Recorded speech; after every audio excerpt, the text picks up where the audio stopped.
The Obama, what I call love fest, is like going to my Aunt Minnie back when I was a kid to get castor oil.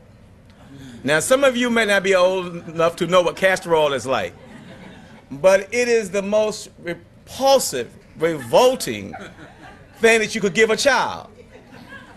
And it has the awful taste, and then it creates a explosive effect much later in your tummy.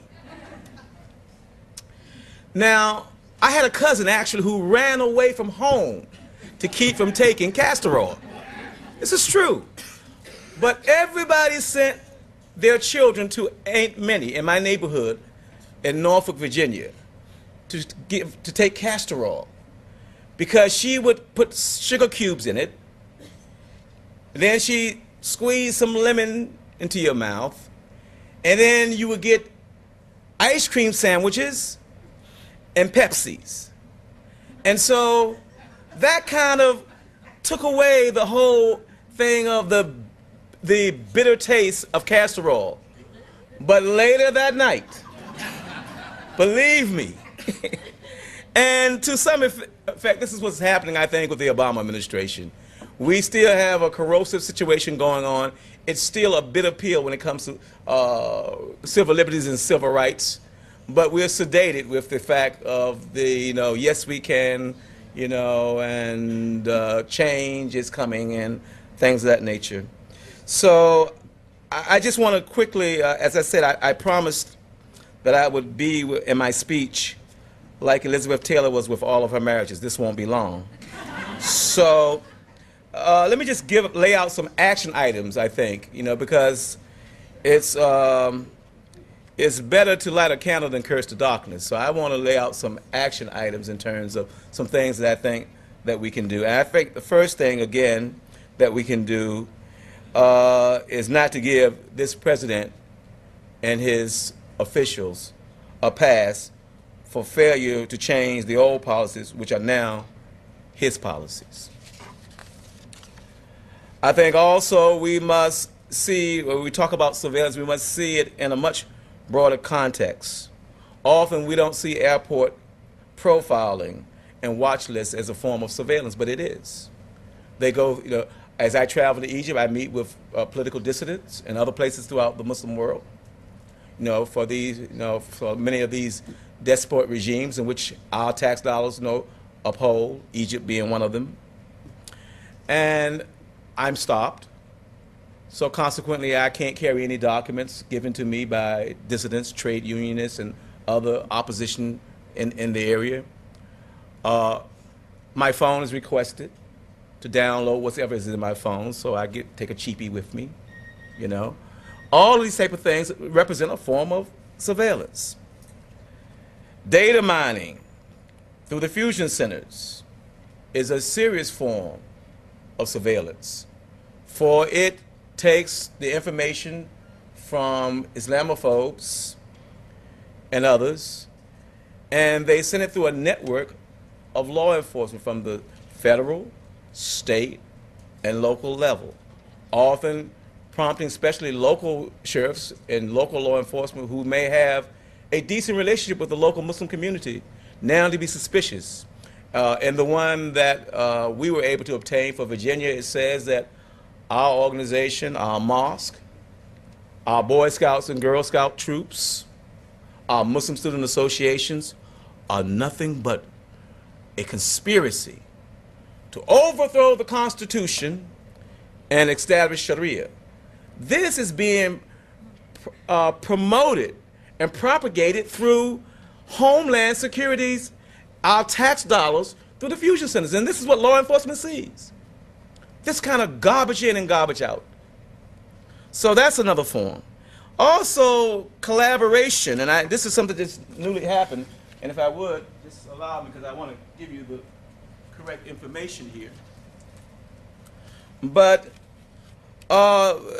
surveillance is also collaboration between private citizens and members of Congress to infiltrate Muslim organizations under false pretense, steal documents, and use them to promote hate, prejudice, and in a racist book in the halls of Congress. Just off the press, my dear brothers and sisters. There is a book called The Muslim Mafia, written by an Islamophobe and an out-and-out racist. He had his son to go to the Council on American Islamic Relations, use a phony name, pretend that he was a Muslim, and work as an intern, whereupon he stole documents. There's nothing innocuous about the documents. They're documents. But he stole the documents, gave them to his father, who wrote this horrible book. And yesterday, oh, I'm sorry, the day before yesterday, John Shadig, Congressman of Arizona, Paul Braun of Georgia, Trent Frank of Arizona, and Sue Maddock of North Carolina held a closed press conference on Capitol Hill, brought forth this book, and charged the Council on American Islamic Relations as planting spies in the Congress by encouraging young Muslims to become interns for members of Congress. Not only that, but they now have asked an investigation of the Council on American Islamic Relations through the Sergeant at Arms of the Congress. I'm so happy that Loretta Sanchez and Conyers have immediately denounced it and called it one of the worst things that they've ever seen, done by members of Congress. This is tantamount to the same kind of stuff that took place with the NAACP and other groups that we know that went forth in the 60s. So, but this is happening, folks.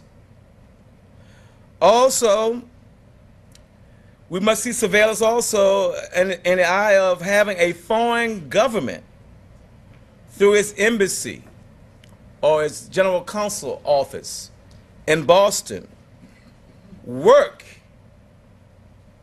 And I have the emails. We were able to get the emails through Discovery.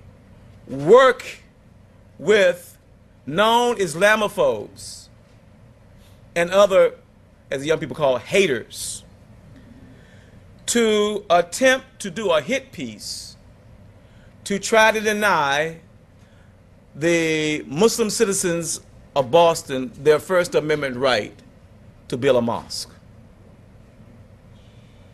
That's right. The council, I have the emails from the, it's called, the office was called, she's called the Political Affairs Director, was switching emails back and forth with the David Project, Truth for a Reconciliation, and Truth and Reconciliation and Tolerance Committee, which is a front organization for other Islamophobes. Steve Emerson, all of them exchanging emails. This is extremely dangerous.